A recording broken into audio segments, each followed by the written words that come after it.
여러분, 저와 여러분은 예수 그리스도를 믿음으로 하나님 앞에 나오게 되었습니다. 대제사장이신 예수님은 우리를 하나님 가운데로 인도하신 것입니다. 그리고 우리는 예수님으로 인해서 하나님 앞에 예배하는 제사장이 된 것입니다. 여러분, 제사장이 된 저와 여러분은 하나님 앞에 예배하면서 반드시 해야 되는 일이 있습니다. 그것은 구약시대에 제사장이 했던 일과 같은 일을 우리가 해야만 하는 것입니다. 우리가 지난주에 함께 살펴봤던 것을 우리 잠시 다시 한번 생각해 보도록 하겠습니다. 첫 번째, 제사장은 성소에 있는 메노라라는 7 금촛대의 촛불이 꺼지지 않도록 잘 관리하는 일을 해야만 합니다. 그래서 제사장은요, 매일 아침 저녁마다 성소 안에 들어가는 거예요. 그래서 메노라의 촛불이 꺼지지 않도록 촛대에다가 올리브 기름, 감람유를 계속 갖다가 채워 넣어야만 했습니다. 오늘 우리도 하나님을 예배하는 예배자로 성전된 우리 마음 안에 성령의 불이 꺼지지 않도록 잘 관리를 해야 됩니다. 우리 마음 안에 거하시는 성령님은요, 우리에게 말씀해 주시고 우리 가운데 계속해서 역사하실 수 있도록 우리가 그분의 음성에 계속 귀를 기울이고 말씀해 주시면 우리가 믿음으로 순종하는 겁니다. 그러면 성령님은 우리 가운데서 계속해서 음성을 들려주세요. 그리고 역사를 해주십니다. 우리 안에 성령의 불이 꺼지지 않도록 계속 타오르게 해야만이 우리가 이제 어둠의 세상 가운데 나갈 때 밝은 빛을 가지고 나갈 수가 있는 것입니다. 여러분, 우리가 세상에 나가는데 빛이 있어야지 어둠 가운데 다닐 거 아닙니까? 빛이 있어야지 우리가 세상에서 분별력을 갖게 됩니다. 우리를 넘어지게 하는 많은 것들이 있는데 그 넘어지게 하는 것들로부터 우리가 피할 수가 있는 겁니다. 그런데 우리가 혹 성령의 불을 꺼뜨려 버리면 어떻게 하죠? 우리가 육체 가운데 살고 있기 때문에 우리가 성령의 음성을 쫓아서 사는 게 아니라 우리의 육신의 정욕을 따라서 살아갈 수가 있어요. 그러면 우리는 성령님의 음성을 듣기보다는 우리 마음에서 나오는 우리의 혈기를 따라가고 우리의 본성이 주장하는 대로 그냥 내버려 두는 거예요. 그런데 그리스도께서는 우리를 위해서 이미 십자가에서 죽으셨습니다. 그렇죠? 우리는 그 그리스도의 보혈의 피를 의지해서 우리가 그리스도와 이미 십자가에서 죽은 자였지만 우리가 옛사람의 정욕을 쫓아갔습니다 라고 고백하면서 회개할 수 있습니다. 그 은혜를 의지해서 우리가 믿음으로 다시 순종해 나가는 거예요. 그때 성령님은요, 그 그리스도의 보혈, 피를 보고 넘어가 주십니다. 그래서 우리에게 다시 말씀하시기 시작하는 거예요. 그리고 다시 우리를 주장하시기 시작하고 우리 가운데 역사하시기 시작하는 겁니다. 그러므로 사랑하는 성도 여러분, 우리가 예배할 때마다 우리 마음 가운데 있는 우리의 육신의 정욕이 있다면 이 시간 예배 가운데 그 모든 것들을 다 태워버리시길 바랍니다. 우리 가운데 말씀하시는 하나님의 음성이 들린다면은 그 음성을 믿음으로 받고 결심하시길 바랍니다. 그래서 성령으로 충만해서 다시 세상으로 나갈 수 있기를 주님의 이름으로 축원합니다. 두 번째, 제사장은요, 성소에 있는 떡상이 있는데 떡상의 떡이 상하지 않도록 잘 관리하는 일을 해야만 했습니다. 그래서 제사장은 안식일이 되면은 그 떡상에 새로운 떡을 가지고 가서 12개의 그 떡을 그 위에다가 새로 올려놓는 거예요. 그리고 이전에 있던 떡 걷어가지고 가지고 가서 제사장들과 함께 먹었습니다.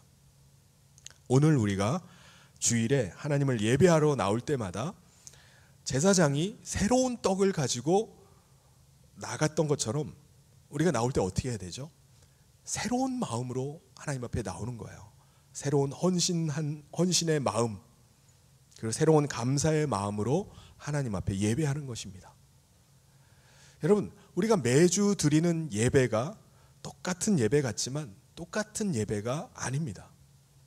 왜냐하면 우리가 늘 새로운 마음으로 하나님 앞에 나와 예배하기 때문이에요. 새로운 헌신의 마음, 감사의 마음으로 예배하는 겁니다. 그럴 때 예배 가운데 임하신 하나님의 임재를 우리가 맛보고 우리 마음 가운데 하나님의 임재하심으로 가득 채워서 다시 세상으로 나가는 겁니다. 세 번째, 제사장은요, 휘장 앞에 있는 성소와 지성소를 가르는 휘장이 있는데 그 휘장 앞에 분향단이 있어요. 분향단에는 향이 계속해서 피어오릅니다. 그러면 제사장은요, 그 향이 꺼지지 않도록 그 향을 잘 관리를 해줘야 돼요.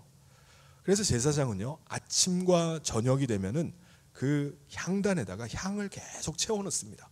그러면 향의 불이 계속 옮겨 붙어서 계속 향이 타올라서 향연이 계속해서 피어오르는 겁니다. 제사장이 계속해서 피어올려야 되는 향을 성경에서는 기도라고 말합니다. 기도가 계속해서 올라가서 지성소 안으로 넘어가는 거예요. 그래서 하나님 앞에 상달된다라고 하는 것입니다. 그래서 오늘 우리가 예배할 때도 기도의 향연을 계속 여러분 하나님 앞에 올리시길 바랍니다. 우리는 하나님 나라의 왕 같은 제사장이에요. 우리는 세상 가운데 하나님의 나라와 그 의를 드러내는 일을 하는 사람입니다. 우리가 그걸 어떻게 하죠? 우리는 그 일을 감당할 수 있도록 예배 가운데 기도의 향연을 올리는 거예요. 이 시간을 통해서 기도를 올리는 겁니다. 그럴 때 한 주간의 삶의 현장 가운데서 하나님의 역사하심이 나타나는 거예요. 우리가 그 일을 구하는 겁니다.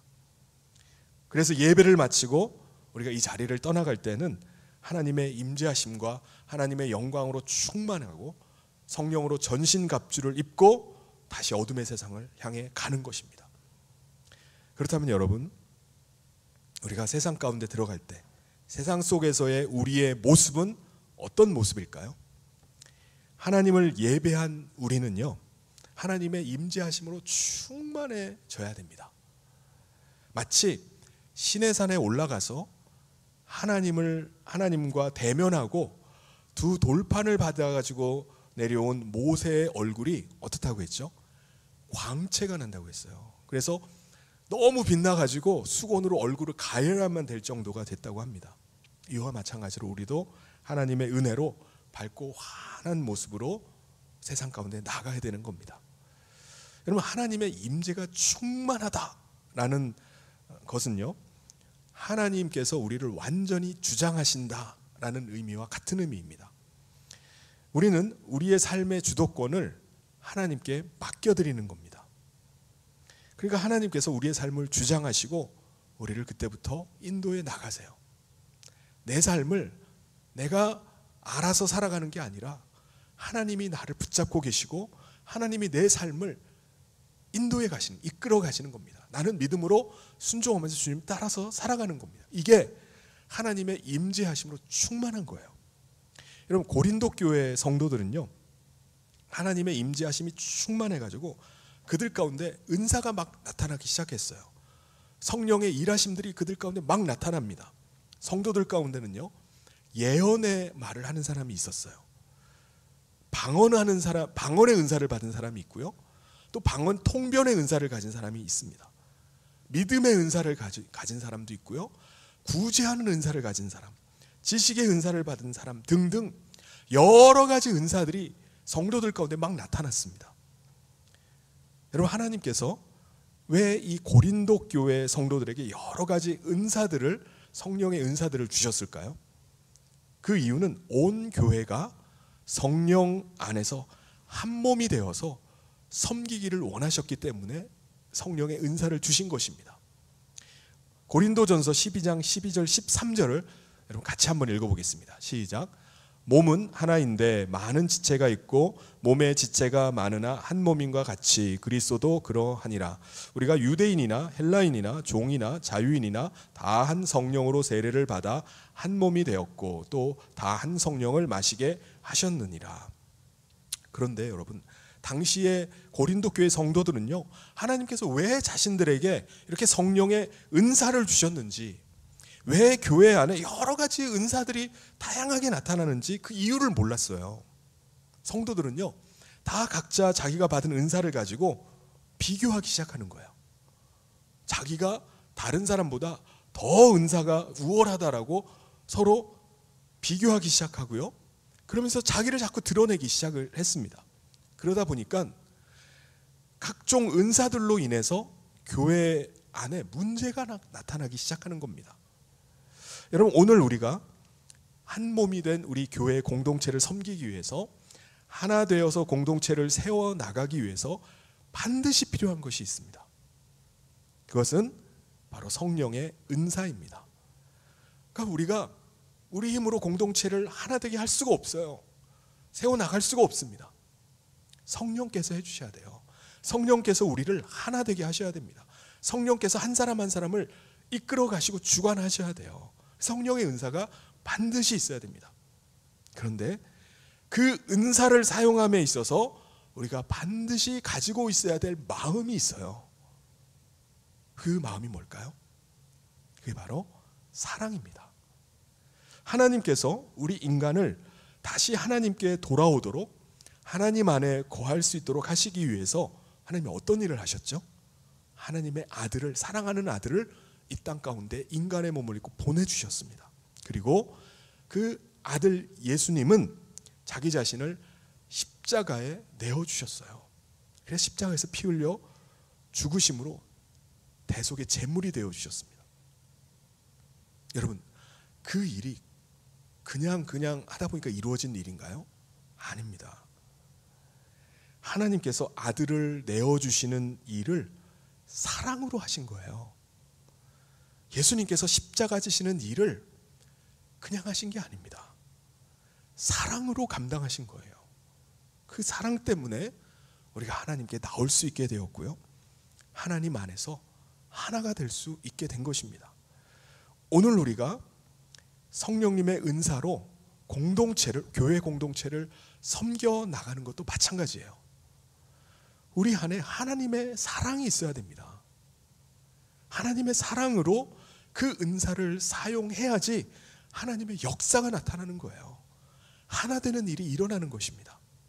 예를 들어서 하나님께서 어떤 성도님에게는 탁월한 언어 능력을 은사로 주실 수도 있어요. 그분은 여러 가지 언어를 자유자재로 막 구사를 해요. 그리고 마치 하늘의 천사가 말하는 것처럼 아름답게 그것을 구사해서 말할 수도 있습니다. 제가요, 과거에 전도사로 고등부 부서를 맡아가지고 3년 동안 사역한 적이 있었습니다. 교사회의를 이렇게 하다 보면은 학생들에 관한 이야기를 이렇게 나누게 되잖아요. 때로는 이 학생이 기도가 필요합니다. 또 상담이 필요한 학생이 있습니다. 뭐 이런 이야기를 나누게 됩니다. 제가 여러분, 이 학생에게 이런 일이 있는데 어떻게 하면 좋을까요? 라고 얘기를 하니까 한 선생님이, 전도사님, 그럼 제가 만나볼까요? 라고 합니다. 그 선생님은요, 당시에 결혼하지 않은 청년 여자 선생님이었는데요, 학생들과 대화가 너무 잘 통했어요. 학생들을 만나서요, 상담을 하고 기도를 하면요, 학생들이 금방 회복이 되어서 나오는 거예요. 수련회를 앞두고 학생들 중에 수련회 안 가겠다는 사람이 많이 나와요. 그러면은 그 선생님이 전담이에요. 그 학생 전담입니다. 전도사님, 제가 한번 만나볼까요? 하면은 수련회 가기 전에 그 학생 나옵니다. 수련회 같이 가게 돼요. 그 선생님에게는요, 정말 탁월한 대화의 능력이 있습니다. 그런데 여러분, 말만 잘한다고 해서 한 사람이 그렇게 막 쉽게 돌아서나요? 아니에요. 여러분, 말을 잘한다고 해서 한 사람이 회복돼서 나오는 게 결코 아닙니다. 뭐가 있어야 되죠? 바로 그 사람을 향한 하나님의 사랑이 있어야 돼요. 사랑이 있기 때문에 그분의 은사를 통해서 학생들이 변화가 일어나는 겁니다. 안 나오는 학생이 나오는 거예요. 왜 안 나와야 되는데 어떻게 나오는 거지? 그 선생님이 만난 겁니다. 만나서 그 학생을 위해서 격려를 하고 기도하고 대화를 나누니까 그 학생이 변화돼서 나오는 겁니다. 그런데 만약에 하나님의 사랑이 없이 말만 잘한다면 어떻게 될까요? 그거는 듣기 싫은 소리, 시끄러운 소리에 불과할 것입니다. 우리 13장 1절을 같이 한번 읽겠습니다. 시작. 내가 사람의 방언과 천사의 말을 할지라도 사랑이 없으면 소리나는 구리와 울리는 꽹과리가 되고. 여러분, 은사 중에는요 예언의 은사라는 게 있습니다. 하나님의 말씀으로 권면을 하고 조언하는 은사가 예언의 은사입니다. 그러니까는 설교도 예언하는 은사 중에 하나예요. 그런데 여러분, 하나님의 말씀을 전한다고 해서 그 사람이 그 말씀을 듣고 회개하거나 위로를 얻거나 소망을 다 갖는 건 아니에요. 오히려 거부 반응이 막 일어날 수도 있습니다. 그러면 예언의 은사가 있다면 어떻게 해야 되죠? 하나님의 사랑으로 예언을 해야 되는 겁니다. 그럴 때 회개하는 역사가 일어나는 거예요. 변화되는 일이 일어나는 겁니다. 은사 중에는요 지식의 은사라는 것이 있습니다. 하나님의 깊은 것들을 깨달아 아는 지식이 있어요. 하나님의 말씀에 감추어진 진리를 아는 은사입니다. 그런데 풍부한 성경 지식을 말한다고 해서 사람들이 다 그 말만 듣고 진리를 다 깨달아 알고 다 진리 가운데 서는 것은 결코 아닙니다. 오히려 그 사람이 말만 하면은 막 듣기 싫어하고 막 귀를 막고 저 사람 오네 하고서 막 피해서 가기도 해요. 그러므로 지식의 은사가 있다면 하나님의 사랑으로 그 지식을 나타내야 되는 겁니다. 그럼 은사 중에는요 믿음의 은사라는 것이 있습니다. 그 믿음으로 큰 기적을 일으키고요 큰 능력을 나타내는 아주 특별한 은사가 믿음의 은사예요. 그런데 정말 큰 산을 옮길 만한 큰 믿음을 가진 사람이라 할지라도 사람들에게 확신을 주거나 담대함을 주는 것은 결코 아닙니다. 오히려 그 사람이 이런 믿음의 말을 한다고 했는데 오히려 막 사람들 사이에 갈등이 일어나고 서로 막 불신이 일어날 수도 있어요. 그러므로 믿음의 은사가 있다면 어떻게 해야 되죠? 하나님의 사랑으로 그 믿음을 나타내야 됩니다. 그때 그 믿음의 역사가 일어나는 겁니다. 13장 2절을 같이 한번 읽어보겠습니다. 시작. 내가 예언하는 능력이 있어 모든 비밀과 모든 지식을 알고 또 산을 옮길 만한 모든 믿음이 있을지라도 사랑이 없으면 내가 아무것도 아니요. 은사 중에는요 구제의 은사라는 게 있습니다. 공동체 안에 어려움 가운데 있는 사람을 보면은 구제에 있는 은사가 있는 사람은요 그냥 넘어가질 못해요. 그 마음에 그 사람을 어떻게든지 돕고 섬기기를 원하는 마음이 그 사람 가운데 계속 있습니다. 물질이 없다 할지라도 다른 어떤 것으로라도 이 사람을 좀 도와야 되겠다라는 마음을 갖게 되는 것이 구제의 은사입니다. 그런데 자기의 재산을 다 팔아가지고 가난한 자를 돕더라도 사람들에게 위로를 주거나 그 사람의 돕는 것을 보면서 다른 사람도 야 나도 저 사람처럼 도와야 되겠다 도전을 주는 것은 결코 아닙니다. 오히려 그 사람이 구제하는 걸 보면서 불쾌감을 느낄 수도 있어요. 오히려 야 저 사람 너무 자기를 드러내는 거 아니야? 너무 과시하는 거 아니야? 라고 거부감을 줄 수도 있습니다. 그러므로 우리 가운데 구제의 은사가 있다면 뭐가 있어야 되죠? 하나님의 사랑으로 구제를 해야 되는 겁니다. 그때 하나님의 일이 드러나는 거예요. 은사 중에는요 섬김의 은사가 있습니다. 공동체 안에 필요한 일을 감당해서 공동체를 세우고자 하는 은사입니다. 다른 사람들은 그런 생각이 안 드는데 이 섬김의 은사를 가진 사람 내가 저거를 나라도 감당해야 되겠다라는 마음이 그 마음에서 일어나서 그것을 감당하는 거예요. 그런데 여러분 자기 몸을 불사르는 데까지 내어줄 정도로 극단적으로 헌신한다 할지라도 공동체에 도움이 되거나 공동체를 세우는 것은 결코 아닙니다. 오히려 그 헌신을 통해서 다른 사람을 위축시키거나 사역이 한 사람에게만 의존되게 할 수도 있어요. 그러면 섬김의 은사가 있다면 어떻게 해야 되죠? 사랑을 하나님의 사랑으로 섬기는 겁니다. 그럴 때 다른 사람이 그 섬김을 보면서 와, 나도 같이 섬겨야 되겠다. 같이 섬기고 싶어요. 그래서 하나 되어서 섬기는 겁니다. 우리 3절 말씀을 같이 한번 읽어보겠습니다. 시작. 내가 내게 있는 모든 것으로 구제하고 또 내 몸을 불사르게 내줄지라도 사랑이 없으면 내게 아무 유익이 없느니라. 공동체에도 유익하지 않고 본인에게도 유익하지 않은 겁니다. 그렇다면요, 공동체가 하나 되게 하고 공동체를 세우게 하기 위해서 가져야 되는 이 하나님의 사랑이 뭘까요? 사랑이 뭡니까? 4절을 같이 한번 읽어보겠습니다. 시작.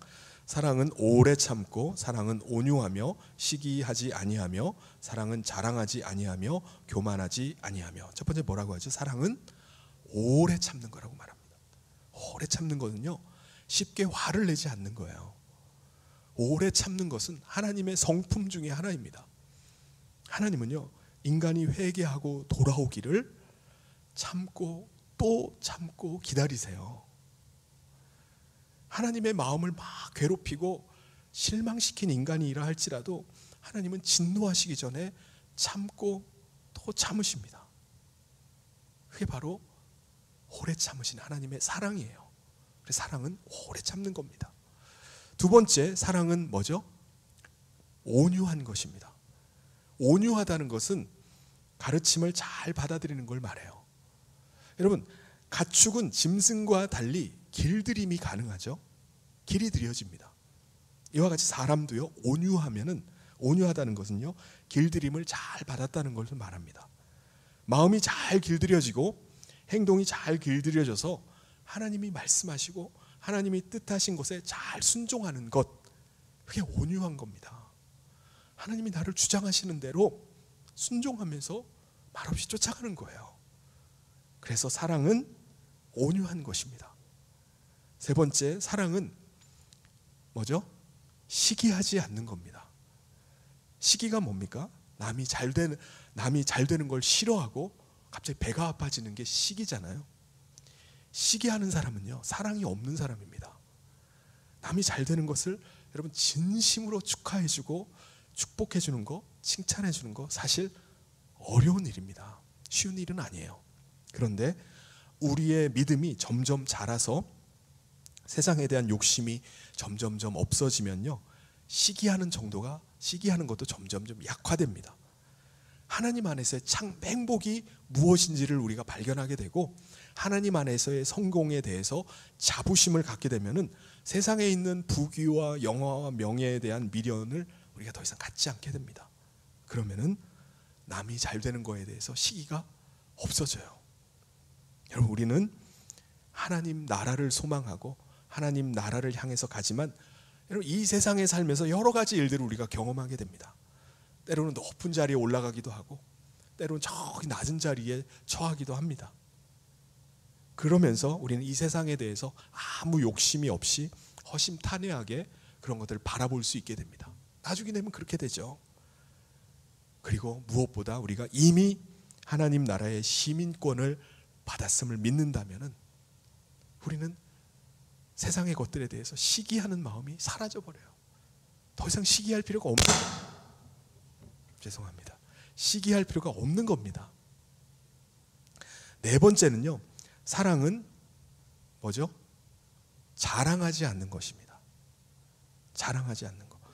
우리가 예수님을 믿고 하나님 나라의 백성이 된 것은요, 우리가 잘나서가 아니에요. 하나님의 사랑 때문입니다. 하나님의 은혜 때문이에요. 그렇죠? 근데 우리가 자랑을 잘못하면은 다른 사람에게 상처를 입힐 수 있을 뿐만 아니라 다른 사람에게 시기심을 일으킬 수 있어요. 아무리 잘했다 할지라도 자랑 한마디에 그 모든 수고가 다 사라져 버릴 때가 얼마나 많이 있습니까? 하나님께서 자랑해 주셔야 돼요. 우리가 자랑하는 게 아니라 다른 사람이 자랑해 줘야 됩니다. 하나님은요, 마음에 합한 자 다윗을 칭찬해 주셨습니다. 그리고 하나님은요, 욥의 의로움을 사탄 앞에서 자랑하셨어요. 이 사람은 정말 의로운 자다. 그러니까 우리가 자랑하는 게 아니에요. 그래서 사랑은 자랑하지 않는 것입니다. 다섯 번째, 사랑은 뭐죠? 교만하지 않는 것입니다. 여러분, 하나님은요, 교만을 싫어하세요. 미워하십니다. 여러분, 사랑은요, 겸손에서 나오는 거지 교만에서 나오는 것이 결코 아닙니다. 자신을 나타내고 자신을 높이려는 것에서 사랑이 나오질 않아요. 자신이 나 이만하면 됐다 라고 할 때부터 교만이 싹이 터오기 시작합니다. 교만이 싹 트면요, 그때부터 멸망의 길로 가기 시작하는 거예요. 그러므로 우리는 어떻게 해야 되죠? 우리 자신이 얼마나 부족한지, 우리 자신의 부족함을 항상 느끼고 겸손해야 됩니다. 이게 사랑이에요. 여섯 번째, 사랑은 뭐죠? 무례히 행치 않는 것입니다. 우리 5절 말씀을 같이 한번 읽어보겠습니다. 시작. 무례히 행하지 아니하며 자기의 유익을 구하지 아니하며 성내지 아니하며 악한 것을 생각하지 아니하며. 사랑은 무례히 행치 않는 겁니다. 올바른 예의를 갖추는 거예요. 사람이랑 얘기를 나누고 약속을 했으면 지켜야 되잖아요. 상대방이 자기보다 높은 사람의 예의를 갖춰야 되잖아요. 낮은 사람을 무시해서는 안 됩니다. 그게 예의를 갖추는 거예요. 우리는 그리스도인으로 불신자들에게만이 아니라 우리 다른 성도들에게도 예의를 갖춰야 됩니다. 하나님 앞에서도 우리가 하나님을 경외하는 마음을 가져야 되는 것입니다. 사람에 대해서 예의를 가르치지 못한 사람이 하나님 앞에서 올바르게 하나님을 섬기고 경외할 수 있겠습니까? 그렇지 못해요. 요한일서 4장 20절을 같이 한번 읽겠습니다. 시작. 누구든지 하나님을 사랑하노라 하고 그 형제를 미워하면 이는 거짓말하는 자니 보는 바 그 형제를 사랑하지 아니하는 자는 보지 못하는 바 하나님을 사랑할 수 없느니라. 우리가 눈에 보이는 형제를 사랑하지 못하면서 눈에 보이지 않는 하나님을 사랑한다라고 떳떳하게 말할 수 있나요? 없습니다. 사랑은 예의로부터 시작이 됩니다. 예의가 없는 곳에 사랑도 없는 것입니다. 일곱 번째, 사랑은 뭐죠? 유익을 구하지 않는 것입니다. 오히려 당연히 자기가 누릴 수 있는 것도 권리도 포기하는 것입니다. 이게 사랑이에요. 남에게 받기보다는 주려고 하는 것입니다. 여러분, 자아가 없기 때문에 자신의 유익을 구하지 않는 건가요? 아니에요. 사랑의 마음이 있기 때문입니다. 사랑의 마음은 주는 마음이고 희생하는 마음입니다. 성경은 뭐라고 말씀하죠? 주는 것이 받는 것보다 복이 있다라고 말씀합니다. 그런데 하나님께서 뭐라고 또 말씀하셨냐면은 내 이웃을 내 몸과 같이 사랑해라 라고 말씀하셨습니다. 남을 사랑하되 자기의 몸과 같이 사랑하라는 거예요. 그러기 위해서는 먼저 뭘 해야 되죠? 자기 자신을 먼저 사랑해야 됩니다. 자기 자신을 사랑하지 못하는 사람이 다른 사람을 사랑할 수가 없어요. 이와 같이 자기 자신을 사랑하는 것을 자기애라고 합니다. 하나님이 나를 정말 존귀하고 보배로운 존재로 여기심을 아는 거예요. 그래서 하나님의 눈으로 자기를 보고 자기를 사랑하는 게 자기애입니다. 자기애는요, 이기적이고 자기 중심적인 사랑이 아니에요. 자신을 사랑하는 마음이 승화될 때 그때 남을 사랑할 수 있는 겁니다. 그러므로 사랑의 순서는 뭐죠? 하나님께 대한 사랑, 그 다음이 자기에 대한 사랑, 그리고 마지막이 이웃에 대한 사랑입니다. 여덟 번째, 사랑이 뭡니까? 사랑은 성내지 않는 것입니다. 사랑은 이유 없이 성내지 않아요. 인간은 남에게 해를 받거나 마음대로 되지 않으면 막 성이 나요. 분노가 막 일어납니다. 그런데 우리가 분노하면은 우리가 하나님의 사랑 안에 거할 수가 없어요. 또한 우리의 신앙생활에 분노하는 순간 막대한 지장이 생깁니다. 신앙에 타격이 와요. 사랑은요, 우리의 마음을 가장 긍정적으로 만드는 것이지만 분노는요, 우리의 마음을 가장 부정적으로 만드는 것입니다. 그러므로 성내는 거, 미워하는 것은요, 우리의 마음을 파괴하는 사탄이 쓰는 가장 강력한 도구입니다. 성내는 마음, 분노하는 마음이 생기면 어떻게 해야 되죠? 성내기 전에 시간적인 여유를 갖는 겁니다. 분이 막 일어나요. 그 즉시로 결단 내버리는 게 아니라 다음 날 그걸 다시 한번 생각해 보는 겁니다. 마음이 가라앉은 후에 그걸 다시 생각해 보는 거예요. 그럼 어떤 일이 일어나죠? 내가 성낸 게 정말 부끄러운 일이었다는 걸 깨닫게 되는 일이 비일비재합니다. 내가 그것 때문에 왜 화를 냈지? 아무 일도 아닌 건데 막 화를 냈던 겁니다. 그게 부끄러워지는 거예요. 9번째, 사랑은 뭡니까?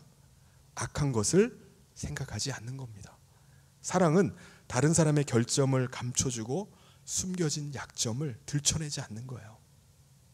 사랑한다면 결코 악한 것을 생각할 수가 없습니다.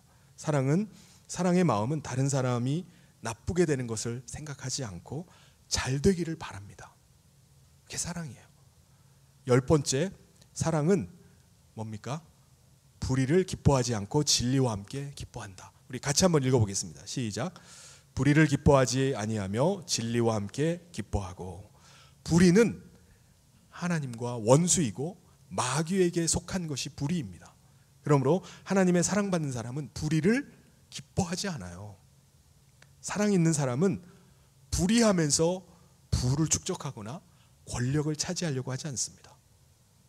자기의 유익만을 위해서 다른 사람에게 상처를 입히고 불의를 행하는 것은요, 사랑이 아닙니다.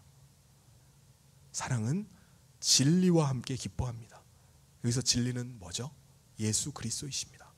하나님의 사랑받는 사람은 예수님과 함께 기뻐해요. 사람들이 진리의 복음을 듣고 그 사람이 예수님을 영접하는 것을 보면서 기뻐하는 거예요. 진리와 함께 기뻐하는 겁니다. 이게 사랑입니다. 11번째, 사랑은 모든 것을 참고 믿고 바라고 견디는 것입니다. 우리 7절 말씀을 같이 한번 읽겠습니다. 시작. 모든 것을 참으며 모든 것을 믿으며 모든 것을 바라며 모든 것을 견디느니라. 하나님을 믿는 사람은 모든 것을 참을 수 있습니다. 여기서 참는 것은요, 준다는 의미가 있어요. 사랑은 허다한 죄를 덮는다라고 말씀하잖아요. 사랑은 남의 허물과 약점을 덮어줍니다. 다른 사람이 잘못된 일을 행하더라도 덮어주고 참는 거예요. 왜냐하면 하나님을 사랑하는 사람은 어떤 일이 다가와도 끝에 가서는 모든 것이 합력하여 선을 이룰 것을 믿기 때문입니다. 사랑은 사람을 대할 때 믿음을 가지고 대해요. 하나님께 기도로 맡기고 잘 될 걸로 믿는 겁니다. 궁극적으로 하나님께서 승리를 가져다 주실 것을 믿는 거예요. 사랑에는요, 믿음이 있어야 됩니다. 사랑은 현재 환경이 어렵다 할지라도 끝까지 소망을 잃지 않습니다. 어떤 환경 가운데서도 하나님을 앙망하기 때문에 새 힘을 얻을 수 있고 희망 가운데, 소망 가운데 살 수 있습니다. 이게 사랑을 가진 사람이에요. 비록 내 눈앞에는 아무것도 보이질 않고 내 손에는 아무것도 잡힌 것이 없고 눈을 뜨면은 칠흑 같은 어둠이 내 앞에 펼쳐져 있다 할지라도 낙심하지 않아요. 끝까지 소망을 품는 사람, 이 사람은 사랑이 있는 사람입니다. 사랑을 가진 사람은요, 낭망하지 않아요. 사랑은 어떠한 곤란한 상황이나 비난이 있을지라도 넉넉히 이기면서 갑니다. 견디어내요. 손해를 보고 분노를 일으킬 만한 일에도 견디어냅니다. 복음을 인해서 핍박을 받아도 견디어냅니다. 죽음까지도 견디어냅니다. 사랑하는 주님이 계시고 영원히 내가 거할 하나님의 나라가 있기 때문에 무엇 때문에 견디지 못하겠습니까? 그 소망 가운데 견디는 겁니다. 4절부터 7절까지 사랑이 무엇인지에 대해서 쭉 같이 살펴봤는데요. 이번에는 여기 사랑이라는 단어 대신에 여러분 각자의 이름을 한번 넣어가지고 한번 읽어보도록 하겠습니다. 땡땡땡이 여러분의 이름이에요. 네? 그러면 저 같은 경우는 성균이는 오래 참고, 성균이는 오래 온유함, 이런 식으로 같이 한번 여러분 이름을 넣어서 한번 읽어보도록 하겠습니다. 시작. 성균이는 오래 참고, 성균이는 온유하며, 성균이는 시기하지 아니하며, 성균이는 자랑하지 아니하며, 성균이는 교만하지 아니하며, 성균이는 무례히 행하지 아니하며, 성균이는 자기의 유익을 구하지 아니하며, 성균이는 성내지 아니하며, 성균이는 악한 것을 생각하지 아니하며, 성균이는 불의를 기뻐하지 아니하며, 성균이는 진리와 함께 기뻐하고, 성균이는 모든 것을 참으며, 모든 것을 믿으며, 모든 것을 바라며, 모든 것을 견디느니라. 아멘. 이렇게 읽으면서 사랑에 대한 여러분의 상태가 좀 드러납니까? 여러분의 상태에 만족하십니까? 우리가 비록 이 세상에서 사랑의 완전은 이룰 수 없다 할지라도 하나님의 나라에 가는 그날까지 우리가 받은 그 사랑을 기억하면서 사랑의 열매를 계속 맺어가야 되는 줄 믿습니다. 특별히 제사장으로 우리가 예배를 섬기면서 공동체를 세워나가는 일에 이런 사랑으로 꼭 감당할 수 있기를 바랍니다. 그래서 성령님께서 그 사랑을 통해서 역사하시고 성령님께서 하나 되게 하는 것을 우리가 보면서 하나님의 놀라운 역사를 일으키는 우리 성현의 모든 성도님 되시기를 주님의 이름으로 축원합니다.